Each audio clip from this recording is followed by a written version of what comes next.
From your Go With The Flow radio station, Flow FM 92.7, 8 minutes past 8 o'clock. Welcome to the Headline News Review. I am Adeyemi. And I'm Danielle. Shitta-Bey. Thank you for joining us. And this is the second half of the Headline News, where we'll come back, we'll return and discuss some of the stories we brought to you at 7 o'clock. And analyze some of them and then give you a voice and give you a chance to react to some of those headlines that were brought to you at 7 o'clock. If any of those stories is catching your attention, please, you want to pass comment or you want to react to them, or you're free to do that. All you need to do is give us a call on 0807 777 9927. 0807 777 9927. Please, you have the space of 1 minute to pass your comments and your reactions. You can also leave us a message on WhatsApp. Please keep it clean, keep it simple, concise, and straight to the point. And let's also note that the positions or reactions to be taken or views expressed is not in any way the position of Flow FM 92.7, but solely as expressed by the analyst that we have in the house this morning, Nicholas Sumwaronoye, or by the caller this morning. Good morning to you and welcome. Nicholas, thank you for joining us. Good morning to you. Good morning. How are you doing today? Fine, thank you. All right. Well, before we dive into the conversation today, I'll let you know that we're streaming live on Facebook and on YouTube, and it's on Facebook at Flow FM NG and on YouTube at Flow FM 927. So you can get in on any of these apps and get in on live action happening in the studio right now. All right. On this story, we talked about it yesterday. We touched on it. It was about the Niger residents and about the tanker explosion that happened, where people were scooping fuel from the tanker that had fallen and everything. And then barely 2 days after that happened, where over 90 people were burnt. Unfortunately, residents were all found again, trying to scoop oil from another faulty tanker that had an accident again on one of those roads That's in another community. Yeah, And this time on Bida Road. Yeah, still in that state. Yeah, because a lot of you have a lot of heavy duty vehicles crisscrossing that place because it's like a transit point between the south and the north. You will always have those petrol tankers delivering, and of course, but in this instance, I think it's a groundnut oil. But yeah, it is groundnut oil. It's not fuel actually.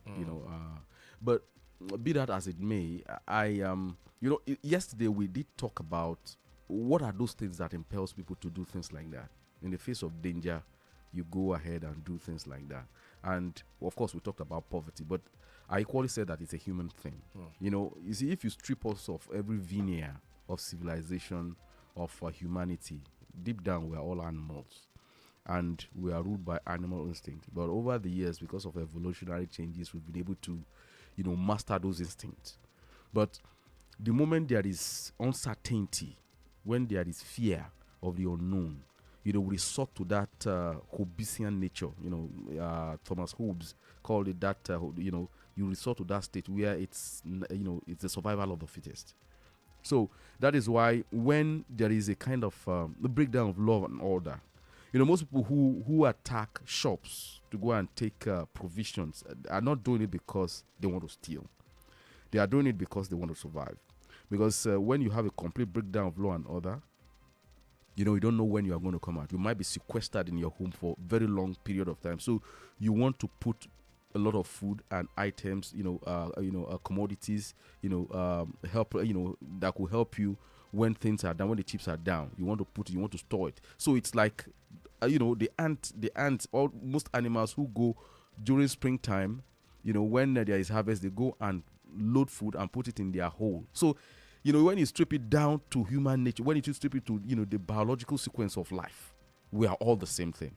So now, over time, there has been, as humans, we evolved, we learned to set rules, set boundaries. That is why most times when you create laws, when you create mores, when you create ethics, it is simply to guide you against falling into human nature. And governance is expected to put infrastructure to make those things strong. So that is why in more developed countries, as much as possible, the kind of heavy-duty trucks that they put are top-notch, well controlled. Then, of course, where there is like pipeline, for instance, like you have this gas pipeline, you can have a situation where all the way from Russia, they have a pipeline straight running into other European countries. It's because they want to avoid this kind of incident that they do things like that. In the area of fuel, too, you have pipeline running from all over, running underground to keep it away from human habitation, and they have infrastructure to protect it along that line. So it is safer there, and it protects a lot of lives. So now, I have gone through the pains of making this analysis so that we can understand exactly where we are in terms of developing as a country. So you are going to have instances like that regularly, because like I keep on saying, unless we evolve, unless we go beyond this mundane act of governance, when we react in these knee-jerk responses when the incidents have happened, paying the bills of people, the survivors of doing all this, those are posts. There is a need for a concerted effort to make sure things like this don't happen. Because you always have the poor among you, like one of the holy books says. You always have them. So, and the moment they see an opportunity like that, they go for it. There is no stopping them, except you put checks, you put barriers to ensure that we don't fall back into that, state of nature. That is my reading of this. That is the entire scenario that it is. It's not as if to say that, what those people are doing. I'm giving them kudos. I'm only trying to explain the rationale, the instinct that makes them do what they are doing. So the moment a government realizes that this is what human nature dictates, so what it simply does is to put checks to make it impossible for you to do it, even if your instinct impels you to do something that is dangerous to you yourself. And what are some of those checks, if I may ask? One of them is that is proper regulation of heavy duty trucks on highways. You understand? If you have to restrict them, the time, if you are bearing a heavy duty inflammable cargo, you don't move when the traffic is at the peak. You can do it at night. Of course, that is equally that danger too, that if it passes through where there are communities, if you have an accident there while people are sleeping, there is no way they can escape. So that, the alternative is if routes can be created that can divert it away from where you have, concentration of human habitation. You understand? That is it again. Then, of course, the kind of tanker that you allow, heavy duty vehicles that you allow to carry such cargo interstate. I'm not too sure there is proper regulation. It's just like the way we manage our vehicle documentation and things like that. All right, away from that story, let's take a look at this. President Bola Tinubu had a meeting with the Ogoni people, and then from that meeting, he did speak heart to heart with them. And then what really struck me is the conversation he had with them, saying that they should set aside historical grievances and work together to achieve peace, development, and a clean environment. I like to underline the word clean environment there, because the delegation was led by Governor Siminalayi Fubara, and then the president said his administration will prioritize, peace, justice, and sustainable development in the area. Now, for a very long time, little or nothing has been heard about the Ogoni people. He does look like the president is spotlighting them right now. And then, is it a good thing? And then what are some of those grievances, again, to refresh our memory that what the Ogoni people need to leave behind to move forward? Well, as far as environmental degradation and environmental activism is concerned globally, Ogoni is in the center of the map. Let's not forget the Ogoni 9. That had this prominent writer and activist Ken Saro-Wiwa. On the basis of that activism was extrajudicially murdered, by the Nigerian state, over his agitation for a cleaner environment for his people.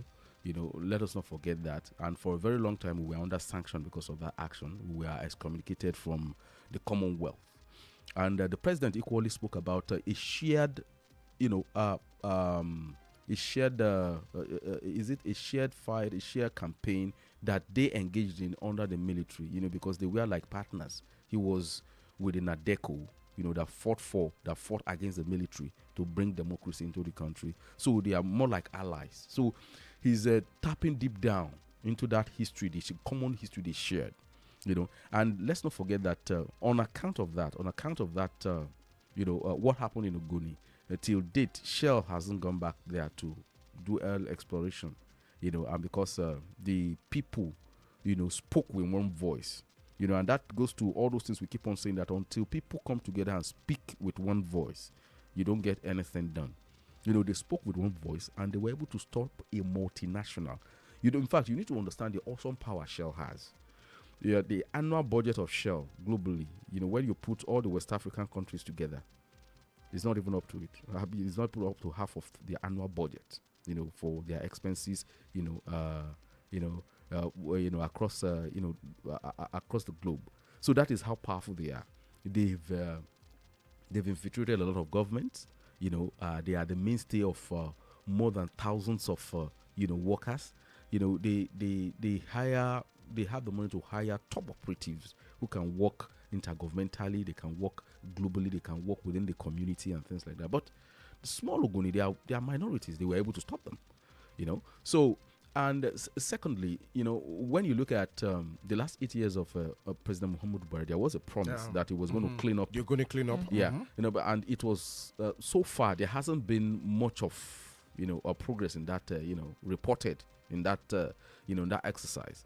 So that what the president is trying to do is one, to get them to forget the past, and of course there is a need for oil exploration to resume in that part of the Niger Delta, because that is where you have, the place is still rich with oil.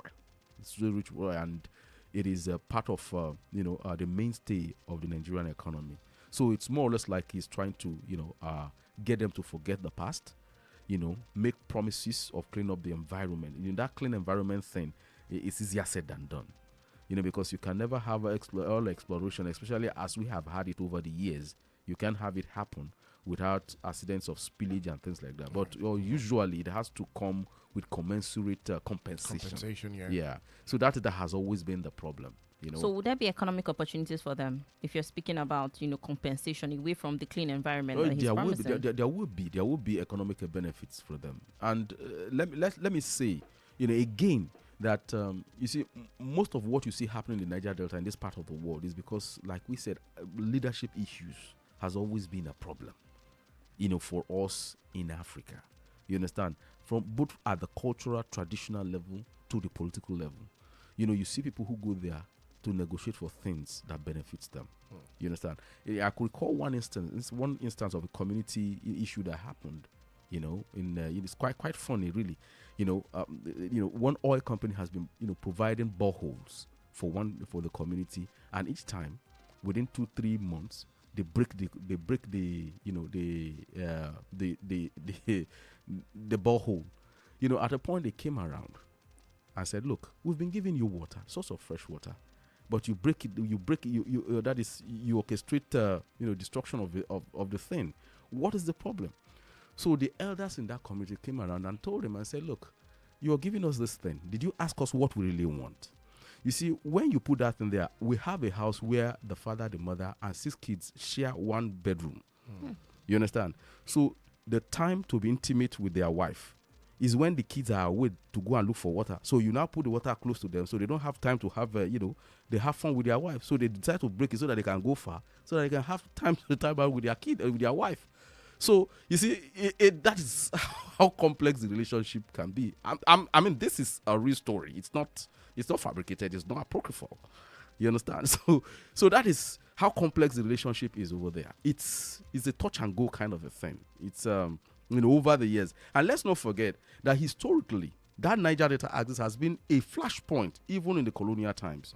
You must not forget, we can't forget in a hurry the war on brass 300 years ago, where that was the first place they tackled the colonial masters. When they came in, they fought a war for more than 10 years, because of palm oil.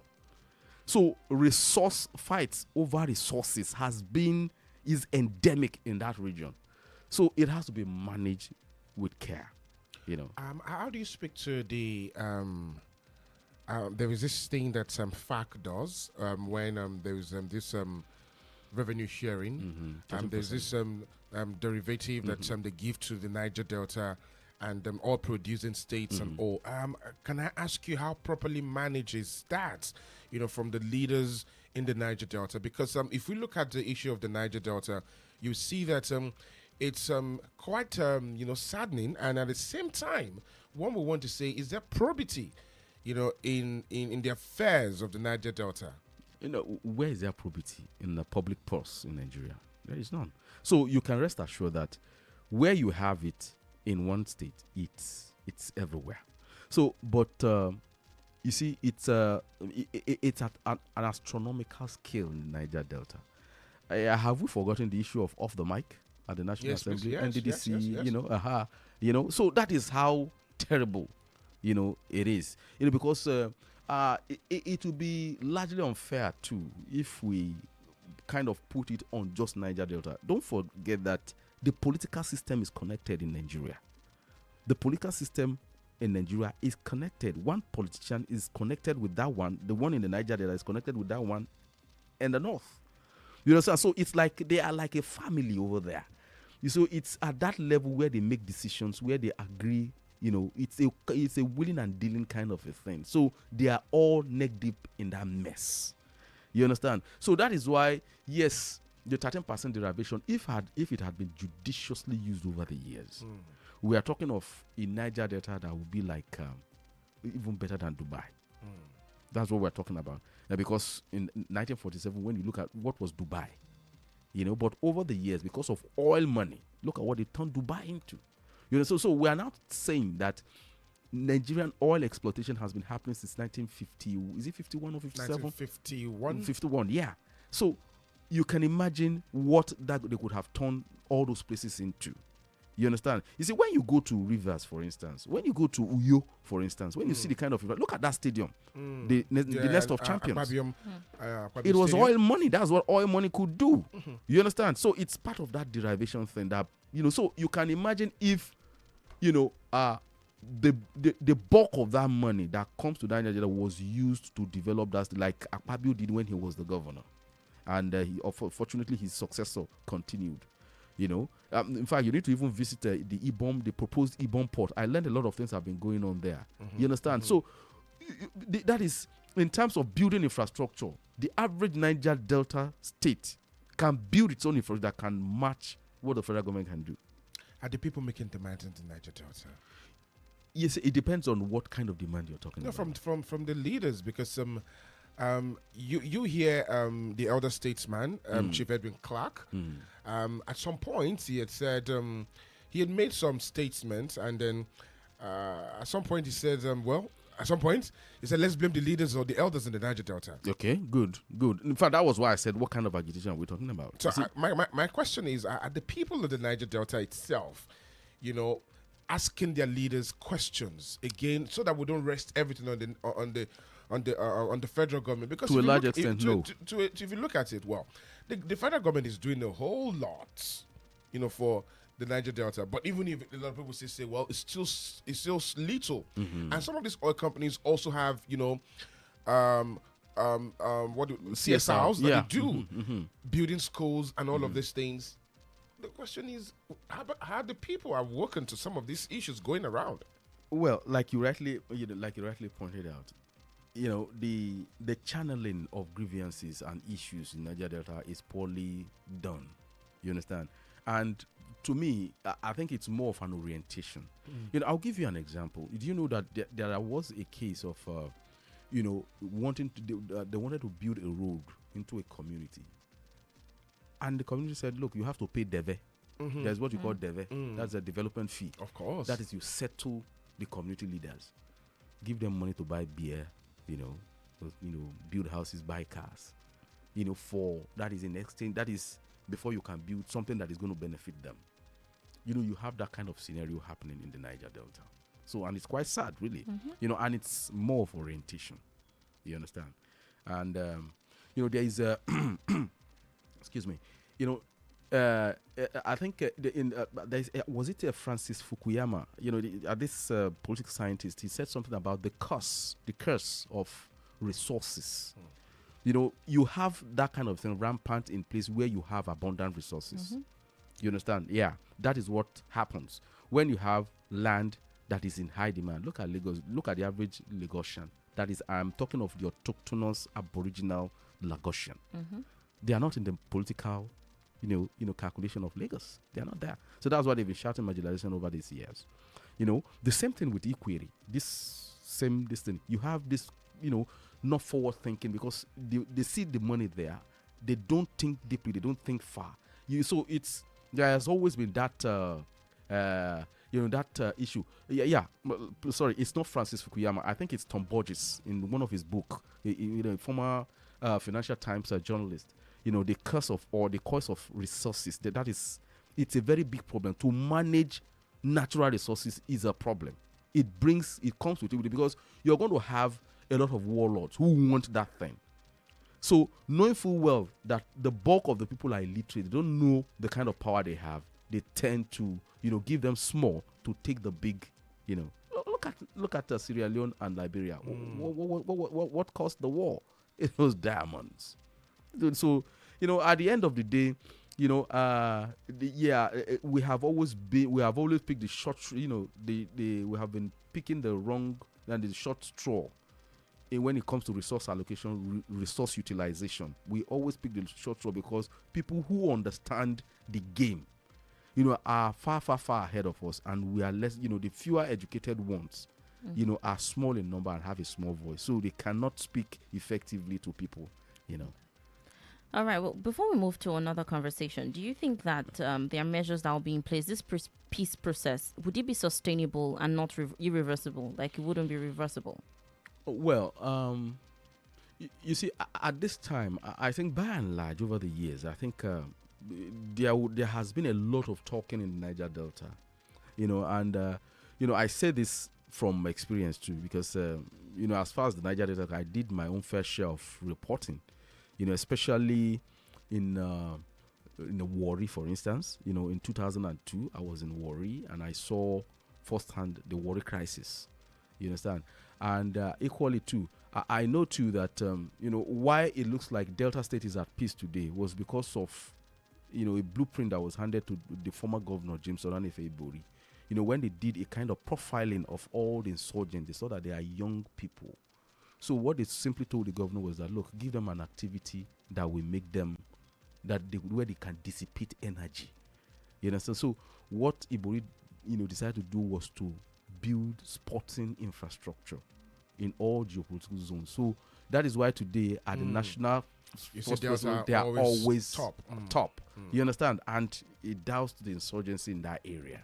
You understand? So now there has been a lot of talking through sports, through community outreach and things like that. They've been talking to themselves, and you have a young crop of Niger Deltans who have traveled out, coming back home to say, look, what we've been doing over the years is trash. I think there is a need to rethink how we engage our leaders.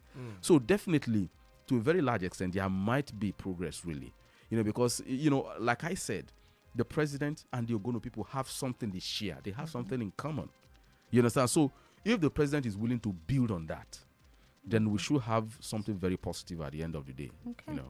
All right, let's move on to this conversation. President Bola Tinubu has said his administration has been targeting the financial backbone of terrorist groups in the country, and over 100 terrorist financiers have been prosecuted in 2 years. No names were mentioned. What do you think to the transparency and accountability, and why did President Tinubu choose not to disclose these names? There are several reasons why the president can decide to withhold information on that. Because it's a very sensitive thing. Here we did say that there must be a way to target the nerve that supplies insurgency and terrorism. And one of the nerve is financing. In fact, as a matter of fact, that is why globally they set up this FATFA, that is Financial Action Task Force. That every organization like EFCC has to be keyed into. You understand? And of course, you have what you call the Egmont Group. That regulates. That is the financial intelligence unit in every country. So essentially those things were put in place because of terrorism financing. You understand? So the moment you're able to take the resources, financial resources, the financial backbone away from them, it dies a natural death. So that is the long-term measure. Now, the nature of terrorism financing is so, how am I going to put it? It's very delicate, complex. It's a complex thing. Some time ago, I read that, the illicit fund that flows out of Nigeria is more than the entire GDP. illicit money flow. That is, we are talking of money not legitimately captured that flows out of Nigeria alone. You understand? We are talking of in the areas of mining, in the areas of human trafficking, in the areas of forgery, in the area so many things, armed robbery, oil bunkering, money laundering. Yeah, those are so. Where exactly do this money go? You understand? So you have to ask that question: where is it going? That money cannot be put into good use. The moment you find that kind of, so it's largely suspected to be used in funding terrorism, so as to continue enriching some people, pushing some agendas. You understand? So now, if the president decides to name names, then of course, you are giving away information as to who have been profiled. I do know that, it was not ordinarily that the president decided to choose Nuhu Ribadu as the national security advisor. In fact, when his name was muted and people were saying, no, he doesn't have the background, I told them that Nuhu Ribadu is the best fitted man to do that job. Because, he's the best fitted. Looking at his antecedent from the EFCC. Exactly. He set up the EFCC, so he understands financial crime very well. See, at the root of all these things, money, like the Holy Book said, money is the root of all evil. So if you think along that, you see, even ordinary crime, when you commit a crime and the police comes, the first thing is asked is, who benefits from this? That is where you start walking down, the suspect. Well, if you look at this, it's not just peculiar to Nigeria. If you look at ISIS, if you look at the big one of them is ISIS, and then the other terrorist groups around, Al-Shabaab, all of this is about financing. Yeah. And what is the world as global response to that? Terrorism financing. You see, that was why they set up that FATFA. That's this financial action. And how effective has this been? Because if you look at that, you still have some of these issues big countries, big economies are dealing with. Okay. And how these monies are still, illicitly going out and reaching the hands of these terrorists. Well, you see, that realm is a complex maze. It's very, very complex. It is not easily understood. You understand? Because at the end of the day, you even find some of this, security agencies tasked with fighting this thing, engaging in them, not necessarily because they want to get money, but necessarily using that illicit fund to unravel that process. You understand? Okay. So you of course you've heard stories about CIA being involved in drug related trade too. You've heard stories like that. You see, because they know that they cannot go before Congress to ask for so billion when they can't explain explicitly what they want to use the money for. So the resort is using black funds, to do that. So at the end of this, so that is why you have this complex maze of things. So sometimes you can have an ISWAP operation, Boko Haram operation, and things like that. You don't even know whether there are covert organizations behind it. So that is why I said it's a very complex thing, and that is one of the reasons why the president might choose not to name names. So well, do Nigerians have this? Well, it's good that you've able to put this out there and set the perspective right, because I think I remember former President Muhammadu Buhari as well. So he says there's a list of terrorism financiers and all, and Nigerians who are on the call that they should release it in, that they're interested in knowing. Do you think Nigerians have a better understanding of the reasons why some information has to be classified? Well, it's not peculiar to Nigerians. Yeah, of course, it's not. Course. The thing is, communication is a biological need. They need to communicate. They need to have information. It's kind of biological. People will ask, but you see, as a leader, you decide what do you give. If it's in the overall interest of, transparency and things like that, I think they should do that.